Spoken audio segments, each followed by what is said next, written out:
The laptop batteries that I'm actually using are these, just standard generic like discontinued laptop batteries. Each of these you get 12 cells, so like 12 of these. These are 18650 cells, they're about 4.2 volts, so they look like AA batteries but they're about maybe a quarter more size. A AA probably comes to about there. These are what we're going to be building the laptop battery out of. As you can see, it's rated 10.8 volt there and 10,400 milliamps, which is like 10 amps for all the cells in here combined. I've had some that are 80,000 and some that are 10,000, so the amps are slightly mixed. But roughly, once I've done my battery pack, it'll be 48 volt, about 17 to 20 ampere battery, which hopefully should get me about 20-25 miles if I'm lucky. But I'm not exactly the lightest fella, so probably a little bit less. So I'm just going to take this apart now and try and get inside this and take all the cells out and see which ones we've got. So in true Artstack style, here's one that I made earlier. Not the most professional looking thing, but I've got an XT60 connector on there and my balance ports on there. It's all just tagged up with black electrical tape and green electrical tape underneath, and a little polystyrene thing on the bottom. I haven't weighed this, but I will shortly, and I'll let you know roughly about how much it is. I'll just get the multimeter on now and I'll show you that it's running just slightly over 12 volts. Let's get my little connectors here, make sure I put them in the right ones.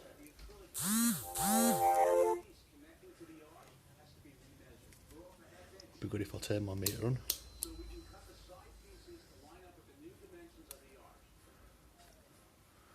So we've got 12.17 volts there.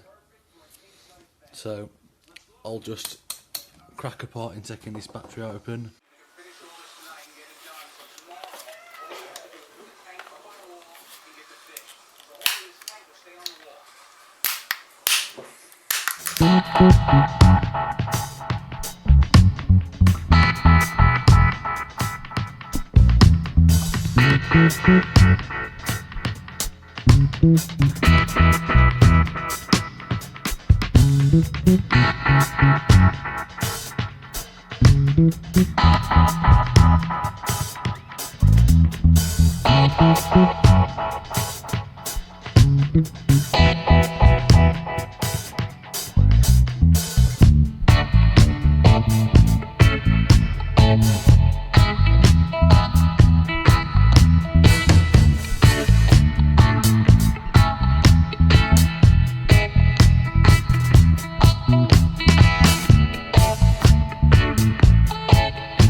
So these are the cells that came out of that battery.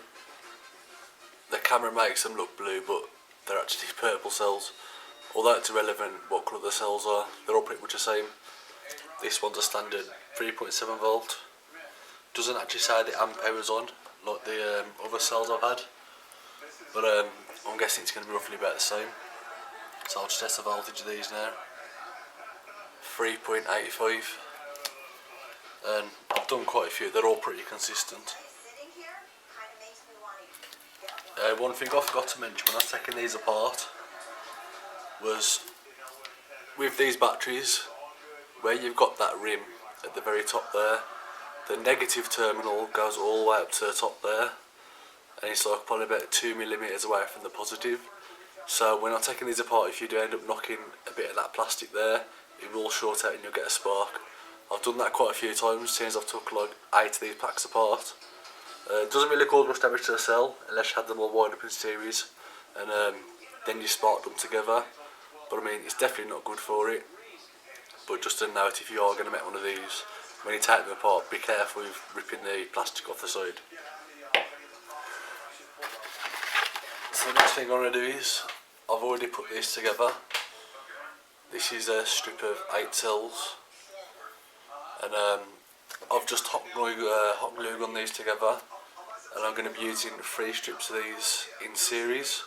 These ones I'm going to solder parallel, negative and positive. So there's the one cell. These were off the other laptop batteries that I had. Same cells pretty much, but they actually state the milliamp hour on there. So I'm just going to get the hot glue gun melted up and melt these, another 8 of these together.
So it's time to get these soldered up. Now ideally with lithium cells, they don't really like to have too much heat on the anode and cathode. Ideally you'd want to spot weld these, but I don't have a spot welder, so I'm just going to weld all these like I would just with an old school battery. So I'm going to have a strip going all the way across there. This is just copper wire, pretty thick copper wire. It's just been threaded out of the plastic wrap. So all of these will be wired across, and these are your parallel collections, and then afterwards we're going to be putting strips across these front two here so we can make these into a series. So that way we'll have 12 volts across.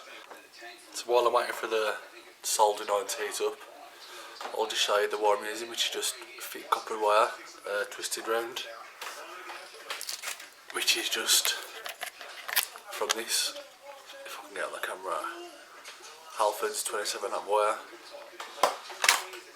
I've seen people use house wire or pretty much any wire as long as it's a pretty thick capacity, because it is going to be running All in all, when I got all 4 of these in series, it's going to be connected up to 48 volts, which is near enough probably about 960 to 1000 watts once I've got all these running.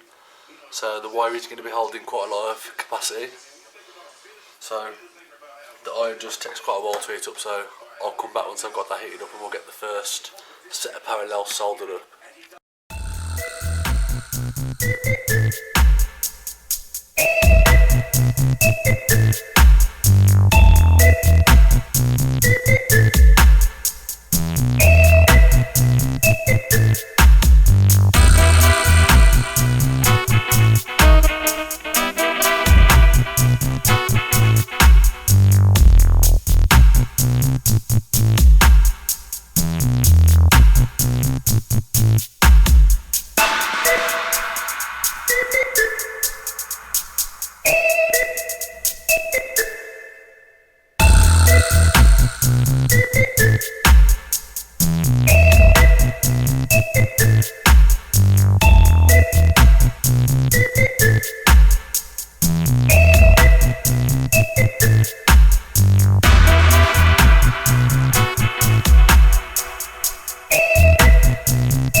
So I've got the top solder there, plus, negative, plus. And if you flip it over, I've got all the other parallel connections done there. Not exactly the best welding, but I'm no professional, just a hobbyist. So I'm just going to get the parallel connections on there.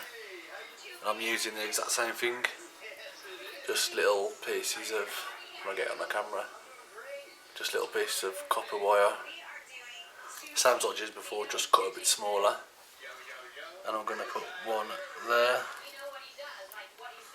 one in between those 2 cells, another one in between those 2 cells, and then one more in here, just so it evens out the series links. So I'm just going to get this soldered on there.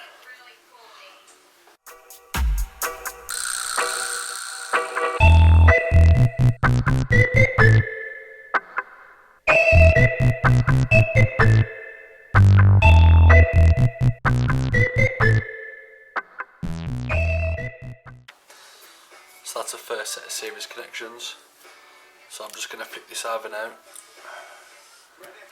And then as those 2 cells there are connected, you want to connect these 2 cells now on the bottom. And then you've got it completely in series. So the connectors I'm using are XT60 connectors, which are good to like 30 amps. A lot of the RC cars and hobbyists use these. So I've got one here in my little pair of handy hands, or whatever they call them. I'm just going to solder this up. I've only got a red wire, so I'm going to use a bit of heat shrink so I know which one's my plus and which one's my negative.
So we first came, you told us that Atlanta was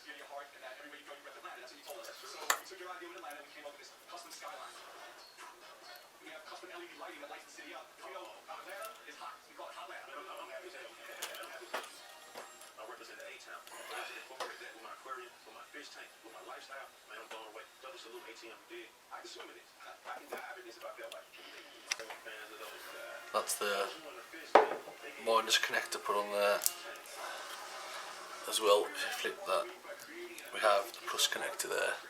So I'm just going to tidy up all these joints and then I'm going to put the balance lead on. So with these balance cables, this is for a 3 cell and it's got 4 wires. So for the first, which will be the positive, I'm just going to solder this onto the first cells, onto the positive wire.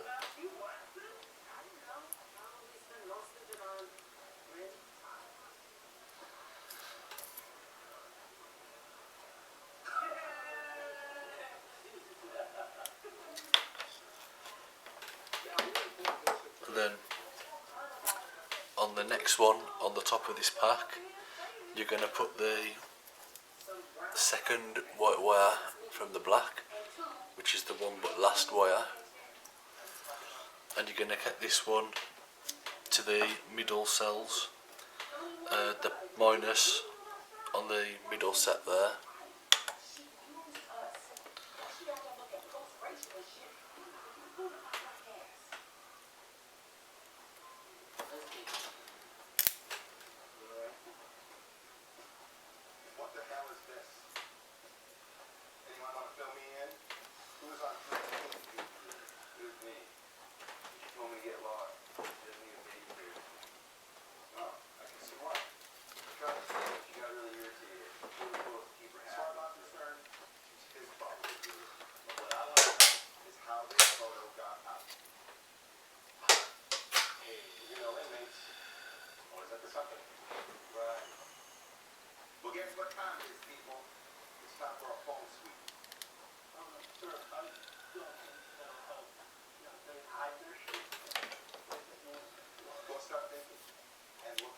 If you've seen the little spark, then that was because my iron connected up these two together. So I'll flip this over now, over onto the bottom. The next lead that I'm going to solder is the red wire in, the white wire, which is next to your live, and I'm going to cut that to the minus, the negative on the end cell of this one.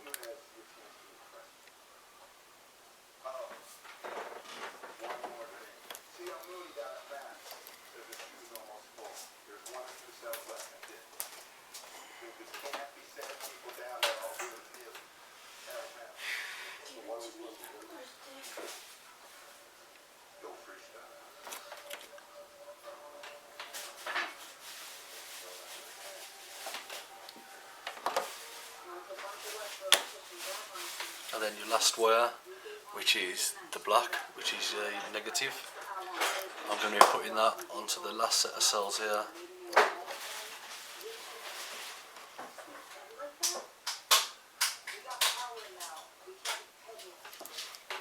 I'll put a picture up of the wiring diagram in a minute just in case you didn't get it on the video. Next thing I'm going to do is cable tie all my balance leads together.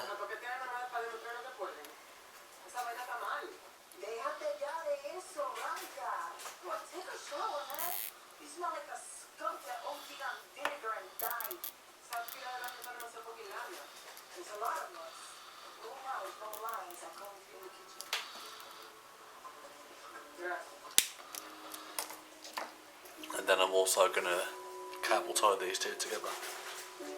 As I said, they're 2 red wires on mine, but I have got black and red heat shrink so that I will remember which one's plus, which one's negative. Also the XT60 connectors, also I'll show you which one's plus and which one's minus. I'm hungry.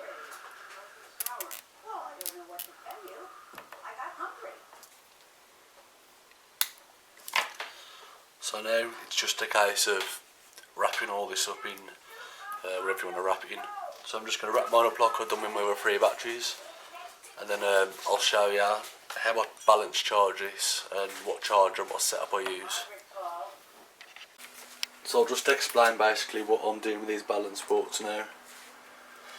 So I'm going to take the red cell, put the wire on the red first, and if you just put that on the multimeter, if I go for the first cell, we've got 3.83. If I move along to the next cell, 7.65. If I move to the very end cell, 11.46. I mean, these batteries aren't charged, so once they're charged it will rise to about 12.6 most. But basically those balancing ports are so that when you're charging it, each cell gets a steady current and you don't just charge the first cell and the last cell, rather than getting enough power to the middle cell and overcharging the out too. So I'm just going to put this on now and I'll show you how I charge it.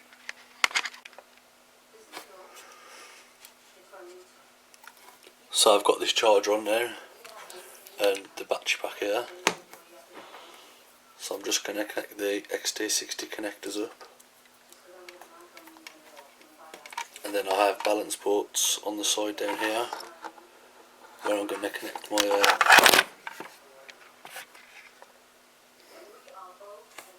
so the charger I use is a iMax B6. It's not a genuine one, it's like a bit of a rip-off one really, but it does the job.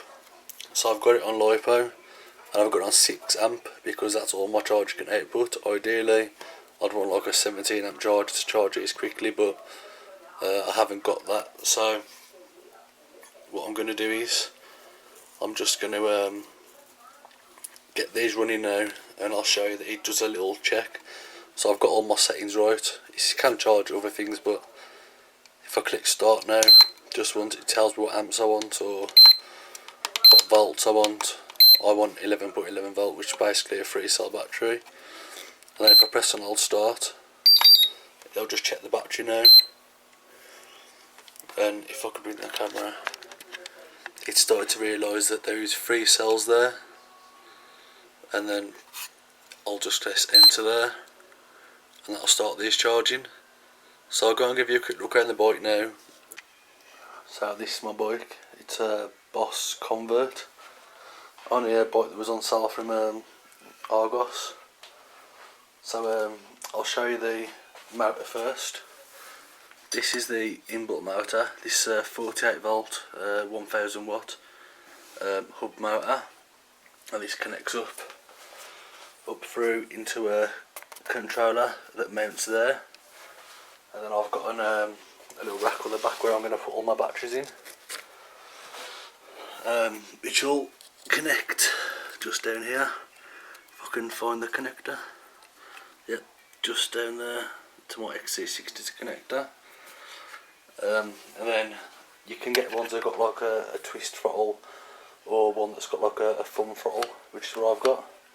You turn it on and off, and it gives you a full, half or empty battery. So I'm just waiting for this battery to charge up there in the kitchen, and then I'll get this all wired up and I'll show you working. So this is the complete 12, 12, 12, 12 4 packs all wired up, and I've got these all wired up in series, which is like plus to minus, plus to minus, plus to minus. Then you got 1 plus and 1 negative that come off, and they all go to 1. And I've checked this, it's reading 48.7 volts. So I'm just going to put this on the bike now and see how it goes. So the bike's all charged up now. Just try and hold the camera.